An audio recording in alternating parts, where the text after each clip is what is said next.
In this video, Antony Welfare has brought his book to life. He's categorizing blockchains. It's going to help everybody choose a chain. He has a unique scoring system that allows you to evaluate the blockchain chosen for specific projects. With his work experience from Oracle to the company Ripple, this new entity, CBRC, is a trusted provider of blockchain intelligence. Soon, a data science team will be applying an academic scoring process so that it can scale and roll out with a solid foundation, with more blockchain use cases added later this year and into 2025. This long format video is a chance to obtain lots of information and knowledge from a highly experienced participant in this space. Enjoy. Hey, everybody. Look who I have with me today. This is Antony Welfare, and it's been an AMA that has been trying to happen for quite some time. And finally, you're here. Welcome. I just am so excited. And if people aren't familiar with who you are, Antony, just give us a little bit of a background. Thanks. And hi to all the audience. My name's Antony Welfare. I've been in blockchain world, enterprise blockchain, for about 8 years or so. So people started saying OG and things like that, which is a bit scary. So I started back in 2016, 2017 with Oracle Corporation. And basically, I was looking at blockchain and Ethereum was coming out, and I was like, why isn't everything blockchain? Why don't we use blockchain for everything? So my previous career was retail. So you can imagine payments, supply chain, all these things, loyalty, everything to do with retail and consumer brands is like blockchain can make this so efficient. And so I went to Oracle. Oracle is, obviously, as everyone knows, one of the biggest database companies, back-end systems. I thought back in 2016, 2017 that Oracle would be driving this forward. And they were doing a lot of work, and we launched some Oracle blockchain projects, lot lineage, provenance, track and trace. But it was a very tiny, tiny, tiny part of the business. So small, unbelievably small. So I left Oracle because it was very much just doing the same thing, and it was quite small, but learning and talking to a lot of enterprise. So I moved to DXC Technology, which used to be part of HP Enterprise and the HP Group in the olden days, let's call it. And basically, I was looked after blockchain for the entire business for the group globally. We did about 50 projects with enterprise, which was amazing. So everything from payments, as you can imagine, track and tracing, sort of loyalty programs. We did so many different identity, all these different areas, and really spent sort of 18 months, 2 years, really learning what blockchain can actually do. And again, at the time, we were using Hyperledger Fabric, which is in, a permission private blockchain. I don't like using the word blockchain with Hyperledger Fabric. Sorry, Hyperledger people. But I still don't believe it's a blockchain. It's not really a blockchain. But it's good to share the technology. And obviously, we were starting to use Ethereum and a lot of Corda, R3 Corda, again, private chain. And during that time, I was like, look, you've got Ethereum, which is a global blockchain, public blockchain. I can do anything, Eric can do anything, you can do anything on it. We can write smart contracts, we can trade. I'm not a coder, I'm not technology. I wrote my first smart contract on Ethereum back in probably 2016, 17 to basically repay a loan. Unfortunately, I lost the wallet and I lost the keys and everything. So I've no idea if it ever worked, but anybody can do things on there. And so I was like, big business needs to use both public and private. And that's where we are today, even now. But my thinking was you've got public blockchain, which everyone can see everything. They don't need to know the details. They don't need to know that Eri sent Antony something. It's wallet A to wallet B. And it's a Bitcoin, it's a transaction, it's an NFT, it's something. And anyone can do that. With a business, you don't want everyone to see that. If you're a big bank, if you're a pharmaceutical company, certain things that need to be private, competition reasons, people's security, people's safety, etc. So you need the mix. So back in 2020, I decided to jump in fully to blockchain world and went from corporate world doing blockchain into blockchain. And I joined NEM protocol. So NEM's similar to Ethereum back in 2017, I think it came out. And very big in Japan, like the biggest market by far. I mean, NEM token used to be number two after Bitcoin. I'm not sure now it's the same. Things have changed a lot, but we launched the Symbol platform. So basically, the developers behind NEM said hybrid blockchain, enterprise. We need to do both. So a blockchain that can do both public and private, and you can decide, and you can have different types of transactions, and all the complications can be simplified with that. So we launched in 2021 with Symbol platform. And we were building up quite a lot of central banks. So I started talking to central banks back in sort of 2020 time. Some of it follow over from DXC and then through to NEM and Symbol. And sort of looking at what we could use it for and the things, that we could use an enterprise grade platform for. And one of the first projects we actually launched was the LB coin, which was the Bank of Lithuania coin. And it's a collectible coin. It's a silver. It's actually the shape of a credit card. It's not a coin shape, but and that was basically you had to buy a number of NFT. Well, we didn't even call them NFTs; they were tokens back then, and then trade these tokens, and then you could sort of get this real physical coin. And I put a post out on a Medium, I think it was at the time, to say the world's first CBDC, and and I had a very clear reason why I was allowed to say that. One, it was issued by the Bank of Lithuania, which is a central bank. And two, you could use it to buy coffee if you wanted. So it is a CBDC. And it was artistic license I took. And it was interesting from then because and I'll talk about the next experience after where, I'm actually talking to banks about a CBDC, a digital currency. And that came up that medium. So basically, I sort of did a Symbol platform. We launched it. Unfortunately, the core developers decided they didn't want to do business with enterprise, and they'd set it up for enterprise. So it was a bit frustrating at the time. But I moved on, and I'd been sort of doing some work with, as I said, central banks, and James Wallace, who's been looking after Ripple sort of CBDCs for, dare I say, 5 years, maybe 4. Anyway, sorry, James, if I've got it wrong. And James said, look, you're working with central banks. We've got a solution. Obviously, XRP Ledger is built for finance transactions. It's a no-brainer that sort of digital currencies should be using XRP Ledger in whatever ways and forms. So moved across to Ripple and to work with James and the team about 3 years ago. And that was a massive roller coaster ride through numerous central banks, commercial banks, and different types of money, because I think what people still don't fully understand now about central bank money and CBDCs and commercial bank money is you have $1, a yen, a euro in your pocket. The physical one is the only central bank issued money. That's the only one that you and I have.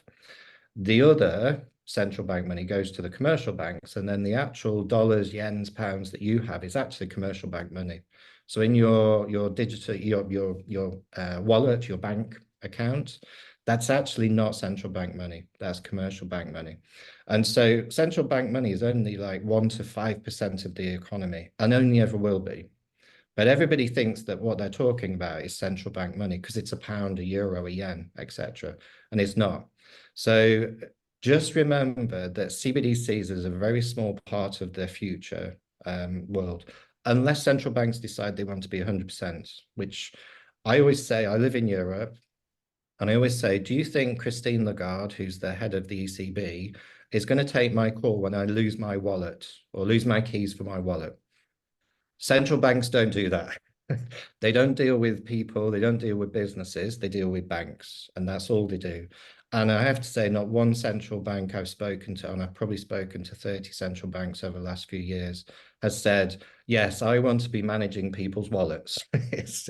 It's just not what's going to happen. So it's this bit in the middle, well, not in the middle, the whole part, which is commercial bank money, or as we're starting to see now, stable coins. So stable coins have been around in crypto world for probably getting on for 10 years, give or take, since the start. So Tether, I would assume, I'm not sure, but was probably the first. And it's been used originally to transact between your basically your crypto trading. So you bought Bitcoin and then you think, oh, maybe it's going down. I'm going to park it in Tether. So you put it into a stable currency, Tether, and you leave it in Tether for a couple of days, and then you go, oh, I'm going to buy some Ethereum now, and then you buy, and then Ethereum goes down, and you lose all your money, which is normal crypto trading. Yeah, I've been doing that as well since 2016. So lots of downs and lots of ups. But obviously, the stable coins, it's a digital version and it's a digital currency. Why can't we use that to pay for our coffee, to pay for our rent, to pay for everything, taxes, etc.? And I think that's the interesting bit where we are today, and sort of we have been over the last sort of few years, where we're starting to realize that digital money is more efficient, more safe, more traceable, more trackable, easier to use. Where it comes from, who looks after it, and who safeguards it, and what are the rules and regulations is the issue. I think the technology's there. It's been there for a while. I mean, XRP Ledger's been doing payments for 10, 11 years, but it's a crazy amount of time. So the technology's there and it's been tested. If you look, especially XRP Ledger processing billions and billions, it's for me now, and for everyone, for all of us, it's the regulation and the issues that are happening. And I was just talking to Harry before about, obviously, in America, it's good, it's bad, it's in, it's out, it's left, it's right, it's crazy. You can't function in that sort of world, and hopefully we're getting nearer. In Europe, it's a lot easier for us. We've got MiCA regulation. I'm not saying it's good or bad, but we have regulation in. And the good thing, once they put regulation in, you can change it and update it. But without it, we're all sort of playing with our own rule books. So as much as MiCA has issues, it's a good start and it's a placeholder, and we have to now move and adapt and sort of grow from there. So I think, and I don't know, in Japan, you've got quite good rules and regulations, don't you, around stable coins and crypto? Yeah, the new regulations for stablecoins just was put through just in the last year, so it's getting very clear now. Yeah, exactly. And I think that gives, places like Japan and hopefully Europe, a head start now, because once you know what the rules are, you can play the game, and everything with the US and the vagueness of things, which still to me makes no sense, is frustrating, especially after dealing with central bankers and regulators for, 3, 4, 5 years. It's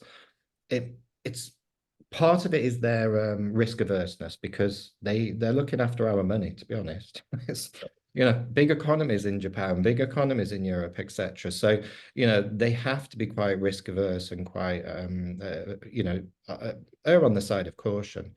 But also innovation's just going so fast that in every part of life they need to move forward. And I think, I do look to places like Japan and Dubai and places like that that just go for these things a lot quicker. Unfortunately, in Europe and the US, we're a bit older fashioned on these things, so everything goes a bit slower. Whereas I see a lot more in, Hong Kong, Singapore, Japan, Dubai type places. Actually, the regulators are learning and moving as quickly as they can. And I've met regulators from Japan and had lots of interesting discussions and questioned them and challenged them on lots of different things. And they're very clear that this is the speed we have to go to. It's as fast as we can for safety, sort of, not messing up. You mess up your own little business, fine. You'll suffer. You mess up a corporate, a lot of people will suffer, but not too bad. You mess up a country, it's not a good place to be. So I do, as much as a tech person, I would wish that everybody moved as fast as we do. I now, after 3 or 4 years and hundreds of meetings, I do now go, okay, I get where you're coming from, and I'm less harsh to them when I meet them, but still quite often challenging. Come on, quicker. So yeah. So yeah, so that was where I'm sort of a run through of my background of where I got to, and I suppose the bit that I wanted to talk to you about, Ari, and the tea and the sort of audience is the next project, which is Commercializing Blockchain Research Center. So back in 2019, 2020, I actually wrote the book Commercializing Blockchain, and I got 13 contributors from around the world to help me with it because I was no expert. I still am no expert in blockchain, even though I've been doing it for a long time now. And so we wrote this book basically about what is happening, what's the real world of blockchain, how it's being used. I think the strapline strategic applications in the real world. So a little bit academic, but it tells you what the reason was for it. And I was meeting hundreds of executives, and it's like it's not Bitcoin. Everybody was, it's blockchain is not Bitcoin. Stop saying it. I was an advisor to the UK government, Theresa May and then Boris. And I remember in Theresa May's government in 1 year, they mentioned Bitcoin 3 times, of which two they didn't mean it. They were talking about other. So they actually only mentioned Bitcoin or in their head blockchain once in a year. And it was like, wow, this is a long way to sort of get to. So the book was read this. It's got chapters on everything you need to know. So you don't need to read the book. It's not a story book. It's great if you can, but if not, if you just want to learn about finance side of it, supply chain, or benefits of it, etc. And then COVID hit, so things sort of slowed down on that side. And I launched the book in America. I was hoping to do the rest of the world, but unfortunately, COVID stopped everything for a couple of years. And then I sort of sat there going, well, and Wiley called me, so I published with Wiley, and they said, "Do you want to do another book?" And I was like, if you've ever written a book, you know what I feel. It's painful. It's painful. It's writing, it's the fun bit, and then it's something called editing. The editing world, it literally sucks the life out of you. But amazing, really important process. So I appreciate it. And I thought, no, I can't write another. And we nearly signed an agreement to write another. And I thought, why don't I just take it online and make commercializing blockchain real somehow? Um, so fast forward now, the Commercializing Blockchain Research Center, we launched sort of semi-soft launch, probably call it in February, where we've got 100 use cases. And basically the premise behind it is my team research use cases of blockchain. So whatever it is, so somebody's done something somewhere, either from my network, from their network. We do have a submission form in a minute, so I can talk you through how you can apply. But we take the information and then we research it and check it. Are there links to websites? Are there LinkedIn profiles? Are there news articles, videos, presentations, things like that? All those good things to go, oh wow, this is great. This is a real project. And then what we do, we have a scoring process. And then we say, okay, the score is for blockchain applicability. It's not good or bad, right? So a score of 100 is top. It doesn't mean that's a good project. It means for the use of blockchain, spot on. That's what blockchain is built for. And it's really important that this is not the best and the worst. This is for using blockchain technology. Because if you look at a lot of the enterprise projects over the last few years, a lot have failed. I'm putting inverted commas. And blockchain didn't work. And my first question after selling, in essence, enterprise blockchain solutions is, why did you use blockchain? You should have used a database. I don't know why you use blockchain. So at Oracle, back in my first roles, I had a list of 8 questions it's like a diagram of how to go, should you use blockchain or not?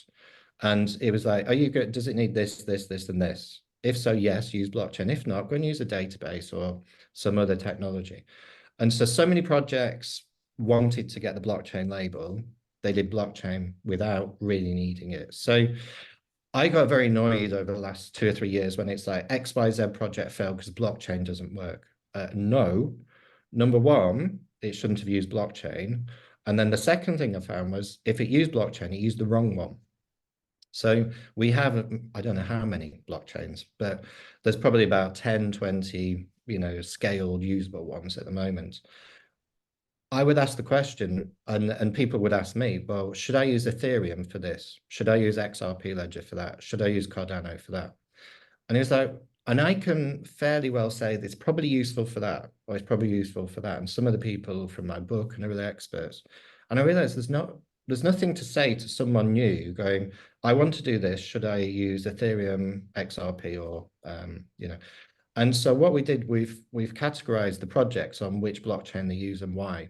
And so some of the next future parts will start to look at blockchains and their specificity of how they're doing things and differently. But for this stage, this is a blockchain project that's been launched, piloted, something's happened to it. It's then scored and it says, yeah, this is a score of 80 because of there's 10 metrics basically and 5 measures in each metric. So it's, it's shareability, it's where do you get the data from, it's securities, those types of areas we look at. And it gives it the score. And then importantly, because this is blockchain, we issue a verified certificate for that score on the XRP ledger. At the moment, it goes through as a transaction, which is not the best way, but we're still in early stages. But you basically get a verified certificate and a hash, code or line or whatever you want to call it, a hash, where you can then check and you can type it in, check on XRP ledger, and it'll say ABC project, a little introduction, and then score of 80, etc. So that's it. That's everybody can say, this project scored this. What we'll do next and what we're looking at next is things like the reasons why and sharing more. But the other bit, just finally on where we are today, we then do an interview with the project team, so the manager, the owner, the CEO, etc. So we've only got 8 of those that have been verified so far because it's a lot more time intense than we thought. So we're still working on other ways. But that basically is then a 20, 30-minute interview. Why they did it, what they learned from it. And it's really interesting. I mean, I did the interview, so I'm bound to say it's interesting. But it's like bringing the book to life. And that was really the whole sort of thesis and plan behind it. So that's out there now. You can look at commercializingblockchain.com and go to use case register, and you can search them by different types, by different chains, by different areas. So there's 100 on there that are researched, and then, as I said, there's 8 that are verified, which have the certificate and the video. In terms of what's next, which is a lot more interesting for me, but it's sort of taking it to the next level, is I've been talking to a local university here in Portugal. And basically they're now taking the scoring process and I'm not sure what the word is, but academicizing it. That's not a word, but anyway, they're taking it through an academic analysis process with the data science team of how to improve it and how to make the scoring so that anybody who's an expert can score. So they're basically the rest of this year, they'll take this through process, check the measures, check the ratios and all the things that we've done, and basically give it a stamp and a seal of approval that this is the process and this is how it works. Then what we're going to do together is then set up a CBRC scoring panel, and that will be experts from around the world that use this process to score the project. Because at the moment, it's just processed by a few people in Europe, basically, as well. So what we want to do is make sure that every continent at least has a representative, likely to be in universities, likely to be those sort of people that can help to start verifying and scoring these projects. That will then give us volume as well, because at the moment it's very hard to get these through. So also the universities working with me on looking at how AI can automate these processes and start to, suggest things better and improve things. So there's some really, really interesting, sort of progress going to happen end of this year into 2025. Really, is this sort of where we want to do it properly now. We know there's interest. We know this is going to be doing really well. We need to just get the ground floor, the foundations built properly. Because if not, I've done business for long enough. If you build, bad foundations, it'll fall down eventually. So spend the extra few months, even though I want to be rolling this out tomorrow, it's another few months is not going to kill anyone. It's fine. So so we're building the sort of foundations, getting those strong, and then we'll be starting to talk to people for use case to sort of basically submit them. You can, however, do that today. So there's a submission form. So if you click onto use cases at the top, you can say it's submit form, submit use case. And on that form, it's projects, name, etc., details, but the benefits of it, which blockchain you used, why you used them, what you did with it, etc. So it's not just one or two things to fill in. It is actually a detailed form to fill in.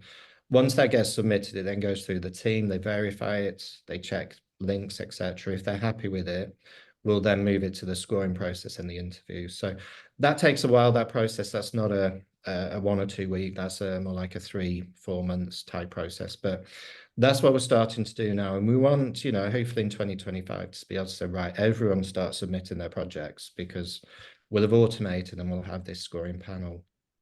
So yeah, so that's where we are with the Commercializing Blockchain Research Center. Yeah, it sounds like when you get those contact points out globally, that's going to allow you to scale. And I can imagine. I had a couple of questions as you were talking. One question, does it cost money to have your project scored? Do you have to submit some sort of fee? Yeah, no, at this stage, we're still, we're covering the cost. That's basically, this is what I'm working on as well. It's always a good question, this. We've debated this for probably the last 12 months of how do we fund this and what are we doing? We're starting to see that the universities, because they have research funds and things, are starting to say, actually, we could fund this. And therefore, it's then a free, impartial, process. And so at the moment, it's being free. I don't know whether that changes if we don't get the university funding we need over the next, couple of years, then we'll have to look at different. But everybody I've spoken to, be it in universities or in business, have said this should be free, this should be out there. And I was talking to somebody recently, said the government should pay for it. Feel free to ask them. I'm quite happy if they want to, but not sure it's that easy. But yeah, so we're trying to keep it free because the point for me is I want people to not say blockchain's a scam, blockchain doesn't work. I want them to go, oh wow, there's these 100,000 projects that are built on blockchain and they do this. Well, I want to do that. Oh great, let's copy that one, call the owner, research it, and go, I want to do what you've done. And that's what I want to be doing here. It's going to drive the ecosystems in every blockchain. It's going to grow it. To me, blockchain is fundamental to everything we do. It's a trusted transaction. It should be everywhere. It should be the way we pay for things, the way we vote, the way we, transact, because it's then a trusted layer. And then you can then question it. You can then see the real facts, which in this world, real facts is very limited. Yeah. So yeah, so we're trying to keep it free if we can. Yeah, that factual record, but the immutability is also very important. Exactly. Yeah, the other question I had was, I know there's going to be, you can already start to see it. There are blockchains now that are really starting to specialize in very specific use cases. Like you've got Flare that's specializing in data, and you've got the XRP Ledger, which has been really good at doing payments, and you've just got a lot of different specialization now happening. What I'm wondering is, well, it's going to be enormously useful for people who are in that stage of shopping for a blockchain, because I know how that goes. You don't know really where your best home is when you start that project.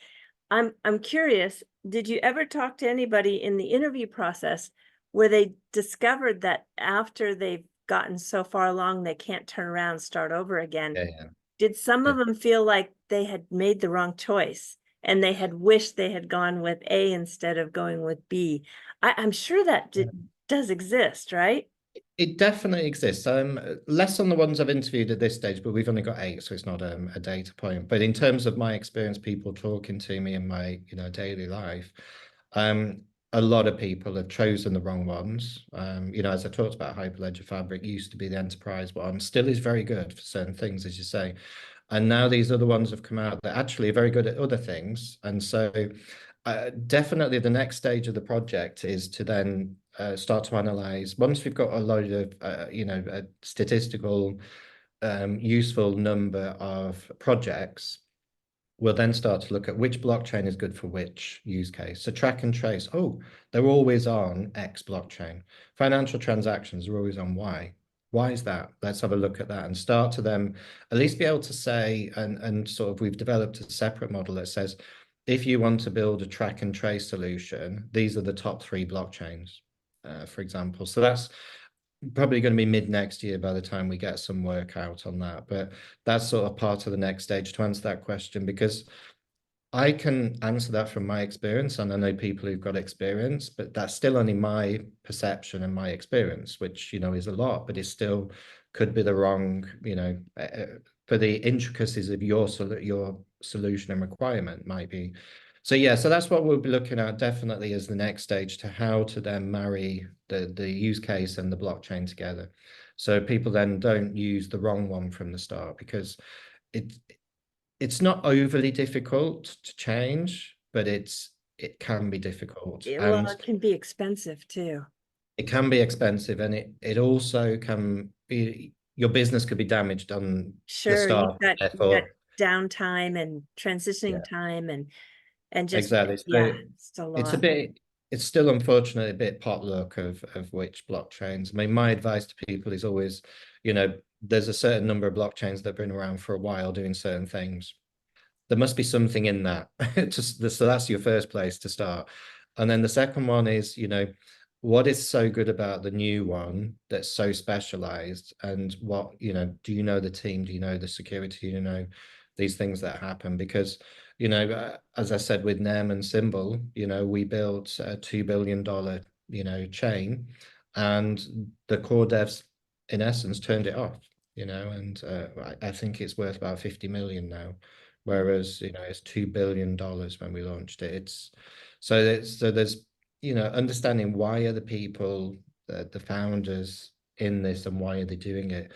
Now, this does come to a very interesting blockchain question, and part of what I talk about in the book is, why am I talking about centralized people in a team of people when blockchain is supposed to be public and free for everyone and everyone can do everything?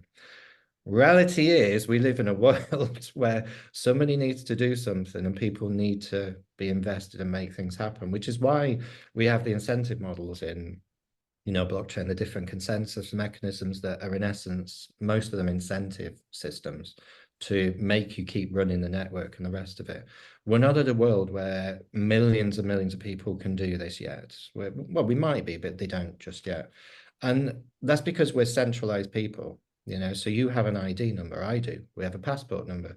We have an employee number. We just haven't, we are humans are fully centralized from the moment we're born. You get something on your wrist, don't you, when you're born? It's like, you know, so I think the cultural and the mentality around blockchain of being free and underpinning everything is a few generations away, because we're centralized and that's totally decentralized. And there's an interesting interview with a DAO company on one of the projects that we scored, and they're building software for DAO companies. They're not building too much of the DAOs because they're very complex. But when you talk to them about the experience, and you talk to anyone else, I know a few people doing DAOs, the technology is never the issue, it's the people. Yeah. It's a It's very hard thing to do, the self-governance. Yeah, very difficult. self-governance. And, you know, because it always comes down to, well, Eri was supposed to do that and she didn't do it. Well, Antony didn't do that, he should have done that. Well, why isn't Antony doing it? And then you get in, just like we would in the playground and in community groups, we're always arguing, oh, you didn't bring the cakes, and you know, we're human. And I think as much as technology is amazing, as much as I love technology, and this is where I live in technology, humans are humans, and we're not robots just yet. I'm sure there's people trying to make us robots, but we're not at that stage. So I think the whole bigger picture of blockchain just being free and just happening is a really long way away. You know, I mean, a couple of generations. But so in the meantime, if you're doing a blockchain project, understand the people behind it. You know, now Bitcoin's the only one, there's nobody behind it as such. They've got a community, it's built, it's the biggest in terms of, you know, longevity and the rest of it. Does Well, that mean it's the layer twos, though, being built on Bitcoin have centralized people, and there's some really good layer twos yeah, that are popping up on Bitcoin now. exactly. Spot on, because that's exactly what's going. Nobody's building on Bitcoin per se, the successful projects. They're building on the layer twos, which is a team of people who you can call or message and things. So you can say, how does this work? What do we do here? And look at the Lightning Network, which is what makes Yeah. Bitcoin actually useful now. And I'm not a Bitcoiner. I'm not for it or against it. It's the original, so I respect it. But I was always like, why is it doing payments? What's the point of it? Makes no sense. Now there's lots of things because of Lightning Network for payments, and then as you say, the ordinals and the other sort of solutions, the NFT type solution for Bitcoin, they're all starting to come out. And it's interesting because I've been asked a couple of times to start advising people on Bitcoin projects again. And I'm like, oh, I don't know whether I should be or shouldn't, because but when you actually look at it, the layer two is really interesting. So I'm with you. I think there's some really interesting work there. And what a layer two does is make it practical for you and your business. You don't actually need to worry about the big, public chain. The layer two does the work you need to then you get the benefits of the big chain for what you need. So I think no, it's very good. The layer twos, I think, are very important. Also, again, diluting the blockchain, though, the decentralized nature of things again. So again, from a pure cultural and the rest of it, it's not pure blockchain. And I've always said blockchain technology is never about pure blockchain and utopia. It's about practicality, making things more efficient, more cheap, more trusted, immutable, etc. So yeah, it's Mm. definitely a good time to be trying these projects, and doing the research, get into them, because it's fascinating what people are doing, like Mm. absolutely fascinating. Yeah, and I'm kind of peeking around the corner too for your business. I'm thinking that as we get more interoperable, and that is really where we're going now with all different types of bridges, and this interoperability is going to be, I think, key for a very long time to actually achieve it. But instead of scaling vertically, I think we're going to be scaling horizontally. And what Yeah. I mean by that is that you might have started on one blockchain, but I think you're going to scale horizontally by Yeah. adding other components of blockchains to do another facet of your business. Yes. And so Yeah, I yeah, think eventually, I could be wrong, but I think in I don't know how long it takes us to get there, a few more years, but I think you're going to see businesses that have that hybrid, and within yeah. that hybrid model, there's going to be um, 4 or 5 blockchains maybe Yes. Yeah, that yeah. make up the entire business model. Yeah, I Yeah, think no, that's definitely. going. 100% with you. I've got a great anecdote from back in my Oracle days, and we were in the UK in one of the London offices, and we were looking at the supply chain for a major global food retailer, like just massive retailer, and we were sat there going, how would we blockchain it? So it was very techy. So it was mainly architects and programmers and things in the room, because we were fascinated. We were like, this is new. This is back in 2017, and it's like, oh, so we could do we put this blockchain for this and this for this and this for this, and then one of the sort of main programmers just sat there and he went, oh my, swearing. It's going to be like 1 billion transactions a second. And we were like, oh, you can't, this is impossible. We can't do this. This is all like a disaster. And then over the next, day or so, it's like, why would we ever do this on one blockchain?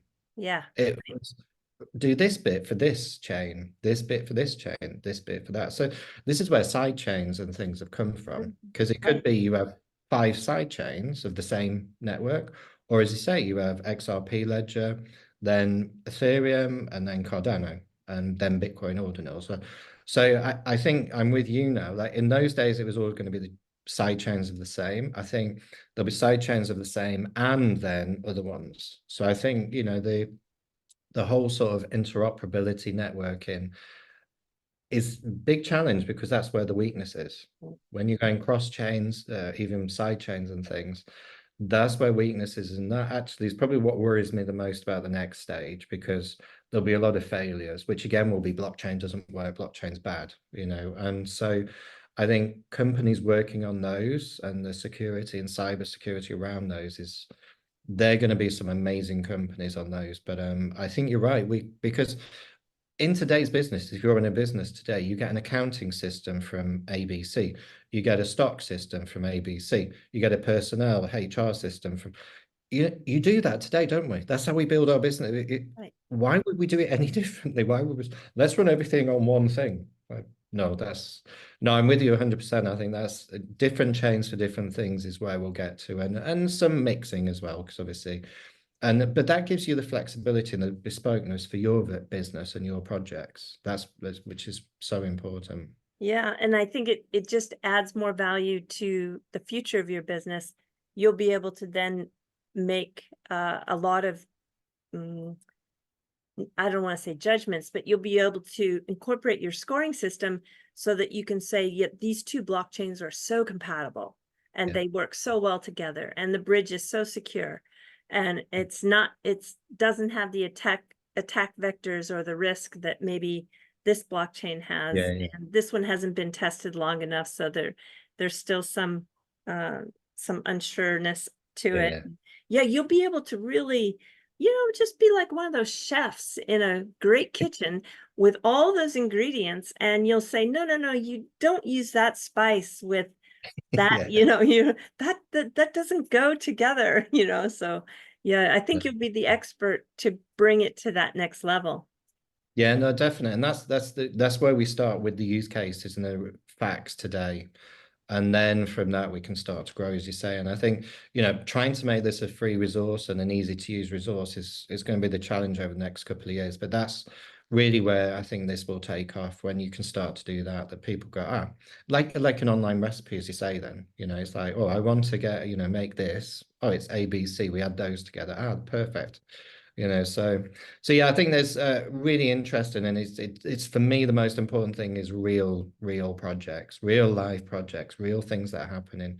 I'm not interested in any BS and any marketing scam and all that stuff that's happened in the past and still unfortunately happens today. It's trying to do what's real and what's happening, and I'm sure some of the ones we've researched are probably a little bit more dodgy and stuff. That's why it's only the scored ones that we actually have checked out, so so eventually over the next year or so we'll have more and more scored, which is then more certainty, the data's stronger and the rest of it. So for now, I'm sure some of the research ones, even I've been through, going, is that right, is it not? It's like, it looks okay, but the team will start reaching out to these people and find the project managers, the owners, the CEOs, and start to do the verification, which is great. And it's a good process for the people love it, because they're like, oh, why did we get that score? What about that? It's like, okay. Oh, well, actually, that's in our roadmap to fix. That's great. Or we could.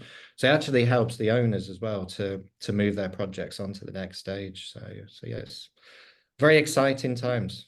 So Antony, I have one more thought before we get into the rapid fire, and that is, I'm going to guess also that there's a lot of foundations out there that want to have their projects, their showcase projects, be scored so that they can promote, for instance, in XDC network, they're really going after trade finance. So I would think that someone like the network of the foundation of XDC would approach you and they would say, hey, Antony, we really want you to score, this, and this, because these three businesses are a perfect example of what really works with our protocol. And then so instead of the projects coming to you, I think maybe possibly the foundations are going to come to you, wanting you to showcase their best projects that have really utilized their technology in a way that shows off what they've done. Yeah. 100% that's happening now. So there's one protocol that I'm been talking to for a while. They know the project, and they're saying, how can we do it? And I've said, let's get the academic scoring in place first, because what I don't want to be seen as is like, oh, you scored X protocols, projects at 95 and Y protocols at 70. And so we need to get the rigor in the system so that it's very clear. and transparent to what the university wants as transparency, so that then, you know, the foundations would be great to hear from them and say, right, these are our 5 top projects. Can you score them? And it's, yeah, great. We can put them through the process then. So yeah, definitely, you know, I've been having those discussions, and it's been, does this look as though we'll score them good or bad? And it's like, right, okay, let's get the academic side of it Yeah, in place, the if you get the independent. right project on the right Yeah, protocol, everybody exactly. could score 99. Yeah, yeah, I'm yeah, just exactly. thinking if the project is matched well to the Yeah, yeah, yeah. blockchain. Yeah, Hmm. no, definitely. And that's the bit that the statisticians and the academics are going to sort of help make sure we get very clear of how that works and how that looks. Because then, you know, as you say, as a, you know, a new protocol comes around, they've got 5, you know, projects on it, but they're all 5 amazing projects that just do payments, for example, you know, or trade finance, as you say. Great. Well, actually, people should know that. So this protocol is really good at trade finance. Great. If you're doing trade finance, just use this one. You know, it's so much easier because I don't want people using, you know, XYZ for that when we know there's a trade finance one that's good. So yeah, definitely. I think that, you know, from the, and also the scoring panel, you know, once we get that geographically split, that will help because they'll be able to sort of pick on their ecosystems in their vicinities, talk to more founders and, you know, foundations and sort of protocols. So yeah, I'm looking forward to, as I say, get the ground floor, get the foundation strong, and then very exciting times ahead. Yeah, I think you've got a great business model, and I think it's going to be very successful because it's valuable for a lot of different participants in this space. Yeah. Thank you. Thank you. Okay, let's do some rapid fire. What I have is a list, and I'm just going to Okay. go one at a time. You have no idea what my words are. I promise there isn't anything dangerous here and nothing to set you up to look bad. But just so everyone knows, you had no chance to think about it or practice. It's going to be either a word or a phrase, and I want Yeah. you to just then give your first what comes to mind word Okay. or phrase that Okay. either reminds you or matches or something. And it'll be very, I Okay. think, interesting. Okay, are you ready? Yes, I am. The first one is smart contracts, Ethereum, due diligence, regulators, yeah, immutable, blockchain. DeFi, Mm, I don't know because I DeFi is too broad for me. I can give you long discussions about DeFi in another session. I'm not entirely bought into DeFi as a okay, then concept. let me go slightly different off of that. Then instead of the fi part, how about just decentralized? Complex. Decentralized is not easy and it's often not decentralized. Trustless. I think it's a society we're trying to get to. I think that's where we're Hmm, trying to get to. it's good. Mika. Mika, that's the stablecoin regulation here in Europe. Well, the regulations here in Europe. So fingers crossed, I'd say on that one. Fingers crossed. Good. Tokenization. Everything can be tokenized. Physical, non-physical, writing, words, videos, everything can be tokenized. NFT. I mean, I I've got a great story. I have to give you this one now. Um, when I started planning the book, Mm. one of my friends, Gary, who's been building blockchain companies for a while, he wanted to do the tokenization and the different types of tokens section. I was like, great. And he put NFT and he put non-fungible token. And I read it and I was like, why are you talking about mushrooms? Because I thought it said fungi. And I was very annoyed. And I was like, what are you talking about? What is this? Now everybody talks about NFTs, but fungible and fungi, when they're written down, it's and you're just scanning. So, so NFTs to me always reminds me Oh, back it's of mushrooms. explaining to me and mushrooms. I'm sat there going, why are people talking about mushrooms? A non-mush, what's a non-mushroom? So, You know, now I'm going to be thinking mushroom every time someone mentions NFT. if you see the word written for the first time, you do go fungi. What's that? So now you will do all the time. I've ruined Oh, your thanks a lot. NFT. Yeah. Ah, that's actually kind of, I just realized now, there's the XRP Cafe, which Yes, is their logo, icon, is a mushroom. mascot is a mushroom. Yeah, I wonder if it was something similar where the word yeah, maybe. mushroom brought I'll have that to to ask their attention. I gotta ask them. That's funny. it. Oh my Yeah. gosh. Okay. And the last word is, or phrase, I should say, is self-custody. Self-custody, difficult. I'm not sure whether people should or shouldn't be doing it. Um, I think of my grandparents and my mum, and it worries me that they self-custody their investments, their fortunes, etc. You know, why would you do it? So self-custody, I'm not convinced it's the right thing for everyone. Because self-custody today, you're only self-custody in the dollars in your pocket or the yen. So that's all your self-custody, really. You don't, your bank account looks after the rest and your bank. Now, your bank can disappear, so there is a different part. So yeah, self-custody is a complex, difficult one. Yeah, I lost my first Bitcoin that I bought in 2014. It's Yeah. it's Yeah, yeah. just it's gone with a lost password. Yeah, Yeah. And I no think idea. and that's why, anybody who's been in crypto like yourself and me and many others for I've it's probably tens to even maybe hundreds of thousands that's disappeared in different cryptos and different Oh, places. The millions in Bitcoin, I MetaMask think. wallets Yeah. and different exchanges, and it's difficult even today to use a ledger and to it's painful, or to use even Zaman or Zum, as it was, the wallet and stuff. It's fairly simple, but writing down the numbers, and then you're always worried if where's it gone, and where do I put the numbers, and do I put them in a safety deposit box? It's painful. It Yeah. really is. And so I Yeah. just don't think humans, let's pretend we're not humans because we're crypto people, so we're not.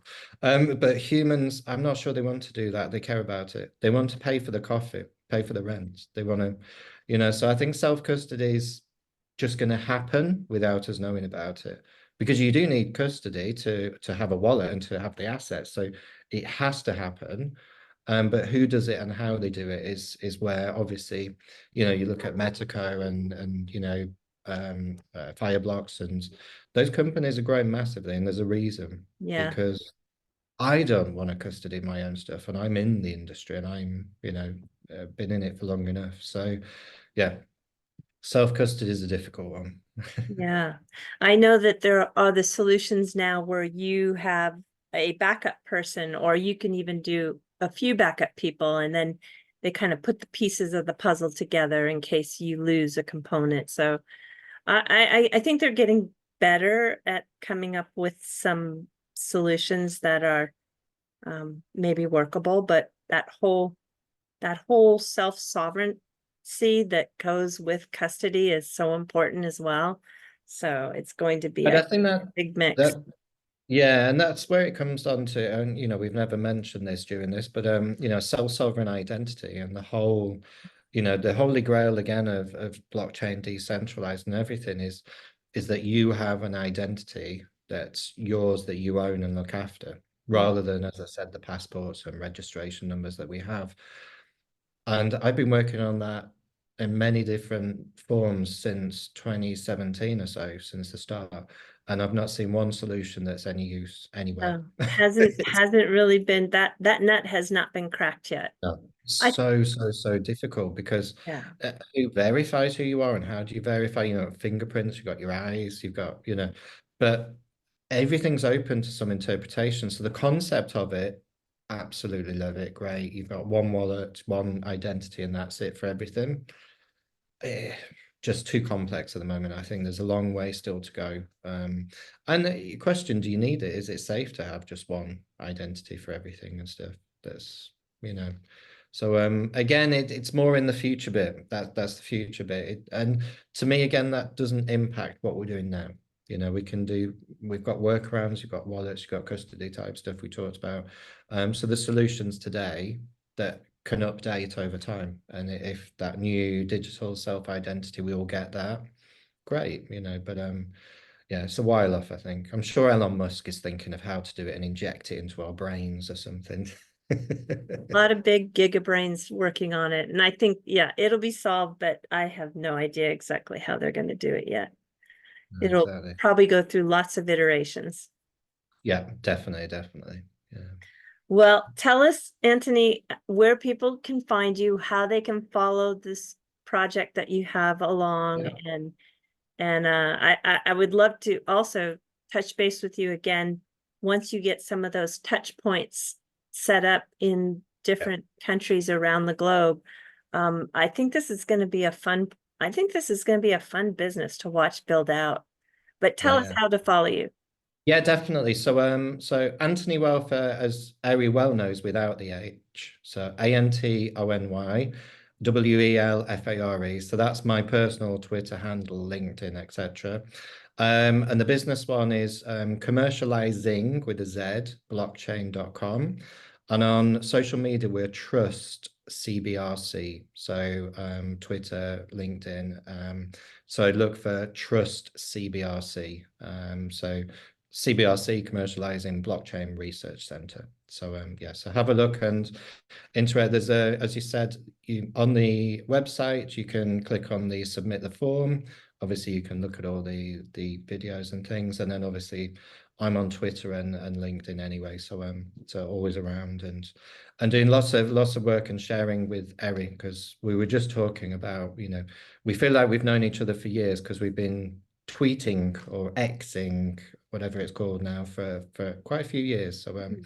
it's a pleasure to actually meet you as well in virtual person. Yeah, likewise.